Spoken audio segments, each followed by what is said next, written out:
Breaking news. Tamil hero racer Ajith car మరోసారి ప్రమాదానికి గురైంది. బెల్జియంలో జరుగుతున్న ఓ రేసింగ్ ఈవెంట్ లో పాల్గొన్నారు అజిత్. అయితే రేస్ జరుగుతుండగా కారు అదుపు తప్పి ట్రక్ పక్కనే ఉన్న గోడను ఢీకొట్టింది. ఈ ప్రమాదంలో అజిత్ కారు ధ్వంసం కాగా అతను మాత్రం సురక్షితంగా బయటపడ్డాడు.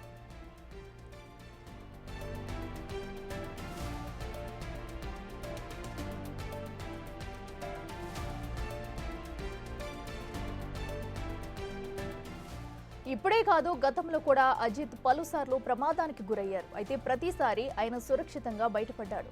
అజిత్ కు బైక్, కార్ రేసింగ్ అంటే చాలా ఇష్టం.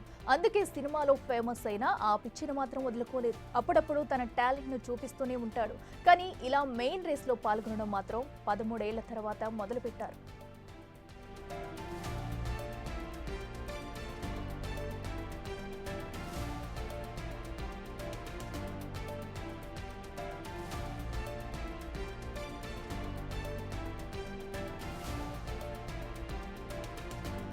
తమిళ హీరో రేసర్ అజిత్ కారు మరోసారి ప్రమాదానికి గురైంది. బెల్జియంలో జరుగుతున్న ఓ రేసింగ్ ఈవెంట్ లో పాల్గొన్నారు అజిత్.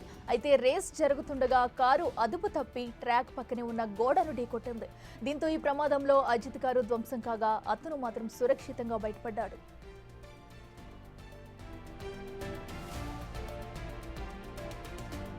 ఇప్పుడే కాదు, గతంలో కూడా అజిత్ పలుసార్లు ప్రమాదానికి గురయ్యారు. అయితే ప్రతిసారి ఆయన సురక్షితంగా బయటపడ్డాడు. అజిత్ కు బైక్, కార్ రేసింగ్ అంటే చాలా ఇష్టం. అందుకే సినిమాలో ఫేమస్ అయినా ఆ పిచ్చిని మాత్రం వదులుకోలేదు. అప్పుడప్పుడు తన టాలెంట్ ను చూపిస్తూనే ఉంటాడు. కానీ ఇలా మెయిన్ రేస్ లో పాల్గొనడం మాత్రం 13 ఏళ్ల తర్వాతే మొదలుపెట్టారు.